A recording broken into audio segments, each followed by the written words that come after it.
Well, hello everyone. Thank you again so very much for sitting back down and joining me today. It is so very nice to meet you. If I have not already met you in some way, shape, form, or manner, my name is Ryan.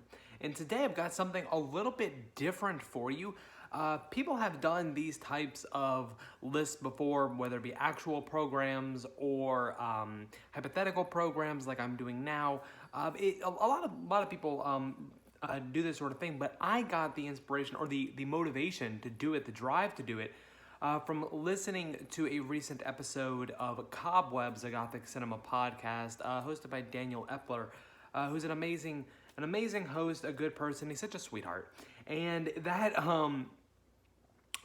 episode, it's a lot of fun. Definitely listen to it, and it really gave me the drive to create my own 24-hour horror marathon for the month of October. So we're gonna be going into some spooky stuff. We're gonna be talking about some spooky stuff. But a couple of things that I did personally was that I'm pretty sure if I did hold true to that, yes, I shied away from definitely the top three. So there is no Nightmare on Elm Street, there is no Friday the 13th, there is no Halloween. None of that made my list. I also did not go with Hellraiser. I really don't think I really went into any major franchises looking into this. There are some franchises, but top tier slasher ones or the most known slasher ones, I really kind of shied away from just to make it a little bit more difficult. And then I only went through anything that I could curate based on what I own in my collection. Beginning from 10 a.m. all the way to 10 a.m. the next day, 2 hours in between, because some of these films do not quite make the 2-hour mark, so there's a little bit of leeway in there, because I know I have one that is, I believe, a little bit over 2 hours, but the majority of these definitely are not. So we've got plenty of leeway. So let's sort of get into this because I think that it's gonna be, fun. I had a lot of fun making this list of 12 titles with 5 honorable mentions at the end. 5 that were on the list but ended up getting nudged to make way for something else. So for 10 a.m., you're just sitting into the theater. If this was not 2020, you're sitting in the theater, and you can go one of two ways, right? You can go one of two ways when you're starting this program. You can really sort of go with a more atmospheric approach, the more horror, the more like definitely feels Halloween-y approach, since this is a October horror marathon, or you can go off with a bang. And I really wanted to go hard in the beginning, go big in the beginning. So for 10 a.m., the first slot on 10 a.m., the first thing that shows up on the screen is going to be Stuart Gordon's ReAnimator. Now, ReAnimator is one that I actually just saw for the first time this year. This was a newer one for me. I still need to see Bride of ReAnimator, but this was a first watch for me, and this, to me, seems like a perfect first fit. All-star cast: Bruce Abbott, Barbara Crampton, Jeffrey Combs. Amazing performances, tons of practical effects, tons of great gory practical effects, lots of humor, and some phenomenal music, a great theme as well. A very Danny Elfman-esque theme. And to me, ReAnimator is really the sort of thing that's going to sort of rev the engines, get everybody into the mood for what's going on in the rest of this 24 hours. And I think this is a really high mark to end on, or to begin on, sorry. Because, 24 hours, if anybody is actually able to do a 24-hour marathon, then, I commend you. If you're able to do an all-nighter, I commend you. Because I feel much older than my age between work and family, that if we're putting on a movie, if a movie is getting put on later than 7 p.m., this dude is probably going to fall asleep. Doesn't matter what the movie is. Doesn't matter how much if it's a rewatch that I love, a new movie I've been so excited to watch, it doesn't matter. I'm probably going to fall asleep. And having 2 kids, you're not going to have a movie on later or earlier than 7 p.m. So, but be that as it may, that was just an aside. That was just a tangent. We're talking about ReAnimator. So I think this is a great one to begin on because it definitely has that horror feel. It gives us those great effects, the buckets of blood, the the severed head, and we get a lot of humor to really kind of ease us into it, but really get us excited for what's to come. So ReAnimator is going to be the 10 a.m. slot. And then now, for the noon, the 12 p.m. spot, there was a couple of ones, one that I wanted to put on there, but I actually don't own a copy of it. And another one that I thought that would have been a good choice, but I just haven't watched it yet. So the first one that I don't own that I wanted to put at a 12 p.m. spot, because I wanted to have something that was more daylight oriented. So I wanted to go with Wicker Man, the original Wicker Man. But I don't own a copy of the Wicker Man. And another one that I was interested in doing was Midsummer, but I haven't watched it yet. I do own it. I don't know if you can see it. No, I don't think it shows up anywhere over there, but I haven't watched Midsummer yet. So I was thinking with something that does have a good bit of daylight horror to it. This film is not specifically daylight horror, but we're still in these early hours of the program, very early on, so we want something that is still following up in the vein of what we started with ReAnimator. So we definitely want something that is, I think only a horror fan is going to call horror lighthearted, but something that is more fun. It's more fun, campy, a little bit campy, and has some good daylight atmosphere to it. So I decided to go for the 12 p.m. slot, Sleepaway Camp.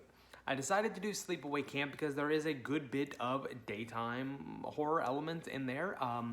And I think that too, it kind of almost fits in a little bit because, you know, when you are a kid going to a summer camp, you are leaving your home to be brought into this experience. And that's sort of, if you're going to a 24-hour horror marathon or a 24-hour movie marathon, you're leaving your home to go to an experience. You're going to an experience. I think I said experiments.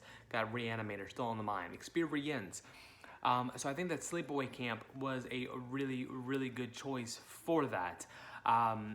It's still very, it's still lighthearted, I suppose, in the terms of what I'm kind of choosing with ReAnimator.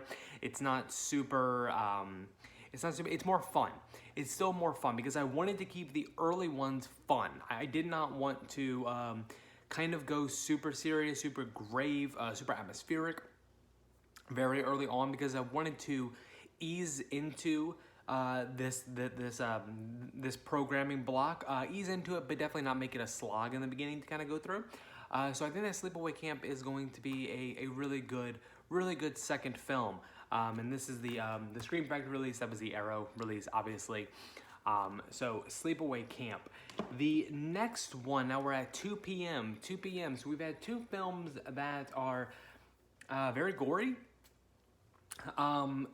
Very fun films, especially if you have seen them before. They're very fun. So I wanted to keep with that notion of fun, but I wanted to kind of dial back the camp or the silly nature, because Sleepaway Camp is not really silly per se, but it is. It's that 80s slasher, so it has that bit of camp, that legendary camp. Whether or not there was so much intended in the beginning, it is now a product of its time in reference to that. So I wanted to kind of keep with the gore, but what I wanted to do is kind of dial away that camp. And now this is an Italian film that we're dealing with for the 2 p.m. slot, but it's not campy to me.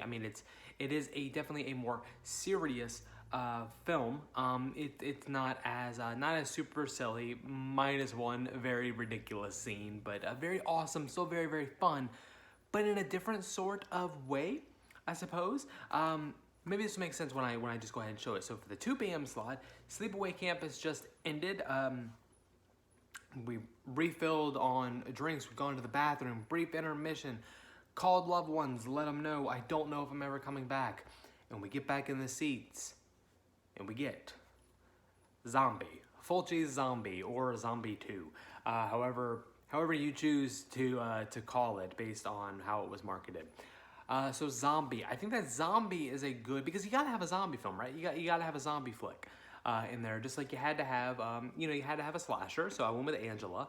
You gotta go zombie. And okay, so yes, it's an Italian, but it's not the same sort of over-the-top silliness or even gore factor of something like ReAnimator, or like with the horror comedy that ReAnimator has, or the slasher vibe that Sleepaway Camp carries. I mean, this is obviously this is something very, very different. So we're going into a more intense territory. Yes, it's an Italian film, so there's the silliness. I mean, we have a zombie that fights a shark. How amazing is that? But we got some amazing effects, some fantastic scenes, and we've got we've still got enough in here in the early hours to really make it fun and to really give the horror fans really what they want. So I'm trying to kind of keep the cylinders firing early on. So we've got the great makeup effects, we've got some great disemboweling scenes, the eyeball scene, all of that. I think that would make the showing of Zombie to be the third film in this time slot to be a really, really fun choice to kind of keep the fun going. But this is comparably different from the previous entries in this program, so you can kind of see how we're kind of dialing it back a little bit. I mean, maybe to show Zombie and talking about Zombie in the terms of dialing it back may seem a little bit ridiculous, or maybe not.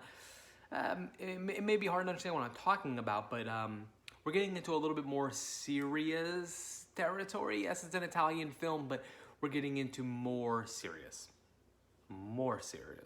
territory. So Zombie would be the 2 p.m. slot. Now we're getting on to 4 p.m. 4 p.m. You've sat through 3 films so far, with tons of blood, killing, carnage, gore, laughs, what have you. We've had a lot of stuff. I need to hydrate with this off-brand sparkling water. Thank you. So the 4 p.m. So we're gearing into the evening hours of a horror movie marathon, because that's where you really gonna have to kind of go for the big ones, I guess, or really kind of dial into the horror feel, really, in those evening hours. So how do we get there, right? How do we get to those that feeling of horror, the feeling of Halloween? How do we get there? With Dracula. We get there with Dracula, but we get there with Christopher Lee, with Hammer's Horror of Dracula, the first installment in Hammer's Dracula franchise. And I think that this is a perfect one, because it is. We're getting into the atmospheric territory. It's not overly long. So it's definitely. But I think it's a necessary reprieve from Blood and Monsters. I think that it's definitely a reprieve to have this more sensual, sexual Dracula, to really give this great gothic vibes. And I mean, to have the legendary Christopher Lee and Peter Cushing, and to watch their performances, I think that it really sort of helps get everybody more into the mindset. It allows us more to relax and sort of just enjoy everything that's happening on screen. This was Terrence Fisher that did this one as well, right? Yes, Terrence Fisher, Jimmy Sangster, of course. I know he ended up directing one, and I can't remember which one it was. That really honestly doesn't matter right now. But who does? I don't think it says on here who actually does the score, or who did the score. It doesn't say it on the back, but I think that the music in Horror of Dracula, as much as the overall the cinematography and the set design, especially within the crypt of the castle where Dracula resides, or where he slumbers, I think really kind of helps get us more into. Kind of helps settle us in as the evening approaches. I think this really, really helps out with that. And then obviously a creature of the night. We're getting into the night, obviously, at 4 p.m. So I think that this was a solid choice. And we have that great sound that just really feels like classic horror, really sounds like classic horror. It's pretty bombastic in places, but I think that this was a really, really good option to start from. So keeping in line, we've got Horror of Dracula, we've gone Blood and Monsters, and now we've gotten into this more atmospheric attention with a really strong ending, one of my favorite endings in any Hammer film. So do we do we dive more into that atmosphere? So like we've got everybody in the feeling now, right? That everybody's feeling the dread, the gothic vibes of classic horror. So how do we continue with that? Well, we continue with that. I mean, we've got Christopher Lee, Peter Cushing, Hammer. So what's really the next thing that we could do? Vincent Price. You've got to put in some Vincent Price at the 6 p.m. slot. And which one am I doing? Which one am I going to be putting into? So let's see here. Probably best. Let's just do the disc. We're going to be going with Mask of the Red Death. Roger Corman's Mask of the Red Death. I think that is a perfect follow-up to Horror of Dracula. And this is going to be the reissue of the Vincent Price collection put up by Scream Factory. I think that doing Mask of the Red Death is a phenomenal follow-up because if as long as everybody is digging what is going on with Horror of Dracula, then this is really going to be, to me, this is like comfort food. As much as the gore is, this is totally comforting and something that really kind of helps get us excited for what's going to be coming in those wee hours of the morning. So kind of get the curiosity peaked, but just still being able to enjoy it. And the reason that I went with Mask of the Red Death over anything else is because I think that Mask of the Red Death, that's the only one that I've rewatched from this collection so far, because it's been many years since I've seen the Corman Poe flicks. But I really want to think, based on my memory, my thoughts could change as I rewatch them, but Mask was always my favorite one because I think that was the strongest one. It had the best cinematography, the best set design, and the best performances. Vincent Price is a total monster. It's one of his most deplorable characters of Prospero. I've heard people say before that it's a little bit hammy or over the top, but I don't agree with that at all. He is so menacing and disgusting as a human being, and so it's a perfect villain. It's a human monster, and that's what I think makes everything so strong. We get the lovely Hazel Court.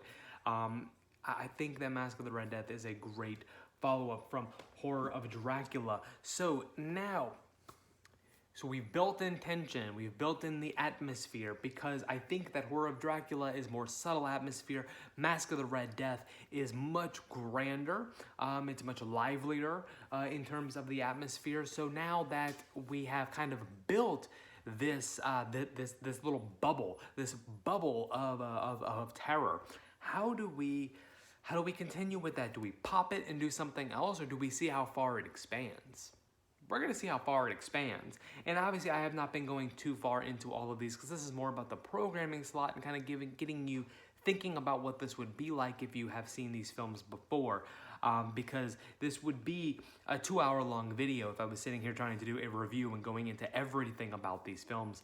So this one is probably going to be the shortest one, because I just did a video talking about this, but we're going to follow the atmosphere of Horror of Dracula and Mask of the Red Death with Medx the Changeling. Now, I recently just talked about the Changeling. I think that there's nothing more that I can say, but I think that the building and the ramping up of the atmosphere that is occurring between those two previous films, I think this is the best one to really sort of be the kill. That's kind of the way that I said that I felt with it. Not to say that horror and Mask do not end on phenomenally strong notes, but since this is a programming block, that to me was more of the building up the excitement, and then this was coming in for the kill in terms of that style of horror. And I don't know. Those three, that three in particular, I'm actually very, very proud of. I really think that would be a phenomenal set. So the Changeling is going to be the next one, and that is for the, I think I've lost count of the time. 10, so we got, let's recap. 10 a.m. was ReAnimator. 12 p.m. was Sleepaway Camp. 2 p.m. was Zombie. 4 p.m. was The Horror of Dracula. 6 p.m. was The Mask of the Red Death. And 8 p.m. was The Changeling. So now we are on to 10 p.m. People are maybe starting to get a little bit tired at this point. I Wouldn't blame it. I'm probably already asleep at this point. So 10 p.m. So how do we really, because you can't put another atmospheric slow burn type of film in there, right? You got to have something that's a little bit more, a little bit stronger, a little bit more over the top. Well, maybe not so much over the top, but we got to have something, something with more bite to it. Something that comes a little bit stronger. So to me, the perfect way to kind of end this, this big, or to pop that bubble of atmosphere that I was talking about, would be 2007's Trick or Treat. My favorite horror anthology film of all time. This, because you had to have one that was very horror, that had that Halloween theme to it, and this to me is the one to do it because we have everything in here. We've got our monsters, we got our zombies, our ghosts, our werewolves. We have vampires too, I believe. We have vampires. If I'm remembering right, it's been quite a few years, and I haven't rewatched this since I purchased this Scream Factory release, which I'm very excited to do.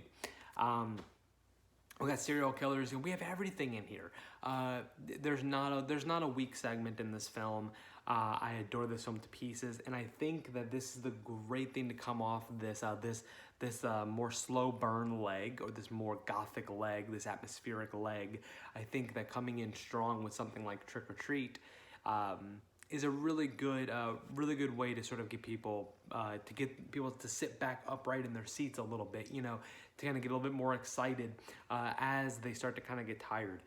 We really got to sort of do what we can to sort of get people more excited, because I mean, there's another 12 hours still left to go, so you gotta get them in strong in that halfway part, and I think that Trick or Treat is going to be one that really does that. So midnight. Midnight. There was another thing. We did something really fun, very energetic. So how do we continue? Excuse me. Well, in my opinion, maybe this one I went kind of back and forth with a little bit, but I'm sticking to it because I think that this is a really good entry. Because, you know, unlike what I did with Horror, Mask, and Changeling, you really got to sort of break it up a little bit. I did those because it's still very early in the first day, but you really got to have a sort of way to change it up a little bit, right? Especially as we're getting a little bit farther. So to follow up with Trick or Treat, I wanted to have something that still did have some great horror moments, some great horror scenes, some good, has a really great opening jump scare, some good effects, but a really good story. Because now that we're at 2 a.m., we are at 2 a.m., right? 10, 12, 2, 4, 6, 8, 10. No, we're at midnight. Sorry. Midnight. Now I know why I have this next one at 2 a.m. Midnight. At midnight, you gotta have enough to, we've had our fun, we've had our feelings, our vibes, that with everything with those classic era, but we really gotta have something that plot-wise, not to say that these are not rich in plot, but something that more can sort of keep us interested or attached, mentally speaking. And to me, a perfect one for that was going to be, what year was this? Even though I'm not really doing this for any of them, but I'm actually curious because I really don't remember. 1981. So Gary Sherman's Dead and Buried. I think that Dead and Buried is a really good one. It's a really great take on zombies. And it is a horror film. Some people may, this one could be divisive as a choice for a horror marathon, because it is definitely more of a mysterious film. But to me, the film is always creepy, because the idea of small towns to me are creepy. I find small towns to be very creepy. And the whole thing on this is what's going on in this town. It opens very strongly. So with a very gruesome death. So you're kind of like, what's going on with this town? Do they just not like tourists? Like, what exactly is going on? And then we start to see a little bit more of what's going on. But we're still having more and more questions. And it definitely is more of it has that Twilight Zone feel. It's definitely a very Twilight Zone ending. But that Twilight Zone Tales from the Crypts feel of it. It's definitely not like a tale of morality, but it has that feel for me. If you've seen the film before, especially with the ending, you would know exactly what I'm talking about. But I think that this has enough in there. I think that it definitely has plot-wise enough to sort of keep us interested and engaged mentally as the night wears on. But it has enough of like the effects and the creepiness and the horror aspects to really keep this as a good spot for a horror marathon. So Dead and Buried is going to be the midnight slot now. 2 a.m. 2 a.m. people are getting very, very tired. I am well past asleep. So this one, you really got to go silly, right? You really got to go silly. You got to get something that's really going to wake people up, because in my opinion, to really wake me up is going to be the more silly, the more outrageous, and more outlandish.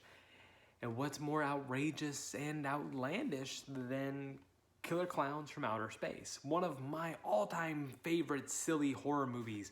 And I think that at 2 a.m., some Chiodos brothers, it's Chiodos, right? I always mispronounce it every single time. Chiodo brothers, craziness and creature designs. I adore this film to pieces. In some older videos, I've spoken about my my connection to this film and why it means so much to me. So I'm not going to really go into that right now, especially because we still got more to go through. And this is already getting on longer than I intended, but I think that this is a great one to really sort of ramp up that silliness, because if you haven't seen the film before and you're thinking Killer Clowns in Outer Space at 2 a.m., I mean, that sort of kind of gives you everything that you need right there to sort of think of why this would be a pretty solid entry, in my opinion, for a 2 a.m. And we have an amazing theme song performed by the Dickies. Really, really good stuff. I think this would be a great one to sort of keep us interested at that early time slot. So 4 a.m. 4 a.m. So this one was a little bit of a interesting choice for me. This 4 a.m. slot was hard because I wanted to have something. I wanted to have something perhaps a little bit more modern at 4 a.m. But I wanted to have something that had enough of that modern horror feel. I mean, obviously, horror fans, there's a big difference between classic horror, 80s, 90s horror, and early aughts and what we have now. So I wanted a bit of that loudness that modern horror has, a bit of that that fast pace that modern horror has, to really sort of help engage everybody, but still have an incredibly strong film. And so for that, I chose Dr. Sleep. I love this movie. I absolutely love this movie. The cast is phenomenal. And I have such a strong relationship with this movie too, because I was a big fan of The Shining. I was obsessed with that movie, that book and the film in 6th grade when I discovered it, when I read the book and then watched the movie. And then, so I remember when the book came out, I bought the book as soon as it came out, tore through it, adored it, and then the movie came out. And just how crazy, if we're going to speak about the movie though, I mean, if you've seen Dr. Sleep, I think maybe, hopefully 4 a.m. is a good spot for it. To me, it's a good slide. It's a little funny, I guess. I mean, it's not really about sleep, it's about the long sleep, but perhaps maybe being a little cheeky. But how crazy, how phenomenal is it though, that so many years after The Shining, after Stephen King wrote The Shining, after Kubrick adapted The Shining, and after King held a god-awful miniseries of The Shining, with it being a worldwide sensation, that so many years after, he writes a sequel, and the sequel is phenomenal. That alone is very uncommon, right? But then for there to be a film adaptation, and the film adaptation is equally phenomenal. That's an amazing, amazing thing. So just really my opinion on Dr. Sleep, but I think that this was a good entry as we sort of get to close off the night. So I think Dr. Sleep was good for that 4 a.m. slot. So 6 a.m. We're at 6 a.m. I am probably just starting to wake up. So that was actually kind of why I thought about this one, with me starting to wake up. But the people that are still awake, I mean, what is happening to your mind right now, right? Like, what is going on in your mind? What are you, I mean, are you hallucinating at this point? Are you thinking clearly at all after seeing all of this on screen? What is going on in your mind? So I think that we should really do a different kind of horror movie. And do a different kind of horror movie that is really going to exploit what's going on with your mind right now, right? So for that, I chose Robert Eggers' The Lighthouse. This to me is set to be a classic. I will watch this every single year. This will be a yearly watch for me. It's not like an October watch for me. This is just a whenever I want to, once a year movie, maybe twice a year. Because I adore this movie, I adore everything about it, but it is so bizarre. And it's rich in atmosphere because it is so claustrophobic. But the performances of Willem Dafoe and Robert Pattinson are, I mean, they're amazing. And it's just so bizarre that I think it really messes with the viewer's mind and the audience's sense of what is actually happening, their sense of belief. And I think that is is really fun to put at 6 a.m. on a 24-hour horror movie marathon, because this is a horror film to me. It's just a very different kind of horror film. I think this is a really fun choice, in my opinion. Perhaps some people may think that this would be one that would instantly put people to sleep. I feel quite the opposite. So it is 8 a.m., the final film, right? So you gotta have something that is a big thank you, right? A big thank you, a gift, something to really close it out strong. It was the thank you. The thank you was the biggest part of me thinking about what film I'm gonna do for this particular time slot. So that was a hard one to do. Originally, actually, Killer Clowns was actually at that 8 a.m. slot, but I wanted to have something that was even more fun than Killer Clowns. Even more fun than Killer Clowns. Something that was more nostalgic than Killer Clowns. And something that has an amazing Harry Belafonte closing musical number. So we've got to close off this 24-hour horror movie marathon with Beetlejuice. And I think that, I can't remember who in the episode of Cobwebs, I think did choose Beetlejuice. So if I just stole one, I'm sorry. I tried not to have any crossover. That wasn't like a rule, but that was something that I was trying hard not to do. But I mean, Beetlejuice to me just seems so perfect to close out with. I mean, it's a huge thank you, because I'm sure if you don't like Beetlejuice, then it's great. I mean, you saw a bunch of stuff that you like. Hopefully you found some new stuff to like, and then you can go home and go to bed. But for a lot of people, I don't know anybody that doesn't love Beetlejuice, or at least like Beetlejuice. So that was a good choice to me to have this big thank you moment, because Beetlejuice means so much to me. And I thought this was a great way to end everything. So that is the lineup for the horror marathon, the 24-hour horror movie marathon. Let's sort of do a really fast recap. 10 a.m. ReAnimator. 12 p.m. Sleepaway Camp. 2 p.m. Zombie. 4 p.m. Horror of Dracula. 6 p.m. The Mask of the Red Death. 8 p.m. The Changeling. 10 p.m. Trick or Treat. 12 a.m. Dead and Buried. 2 a.m. Killer Clowns from Outer Space. 4 a.m. Dr. Sleep.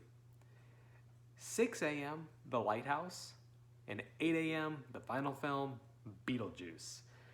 So I think it's a pretty rad one. That if I could watch a movie past 9 p.m., this would be something that I think would be a lot of fun to go to. I would have a lot of fun at this one. So let's go quickly into some honorable mentions. All right, so all of these are films that were on the list that ended up getting nudged for something else. And I can pretty much remember where everything was in this. So for that 2 a.m. slot where I put Killer Clowns, originally what I was going to have was Dead and Breakfast. I almost said Dead and Buried. Dead and Breakfast. If you haven't seen this film, please seek it out. It is so much fun, and it's got some great songs from Zach Selwyn, or Zachariah and the Lobos Riders. Everybody kind of, if you've seen this movie, you know We're Coming to Kill Ya. It's a great song, but there's a lot of really good outlaw country style songs on here if you kind of dig that sort of thing. And I think this is a great, it's very tongue-in-cheek, it's very self-aware, but it's very gory and it's very funny. So I thought Dead and Breakfast would be a good pick for that 2 a.m. slot to kind of wake up, but Killer Clowns ended up taking that over for me. And originally, where I wanted to close out as a thank you was I was thinking originally something super gory, super graphic, not within those like the hardcore three, the top three of slashers, but something slasher that was very meta at the same time. Oh, maybe not meta. Meta is probably a wrong word for this, but as self-aware, if not more than Dead and Breakfast is. And I was gonna go with Adam Green's Hatchet because we're not doing Jason in any of this, but we have Kane Hodder in this.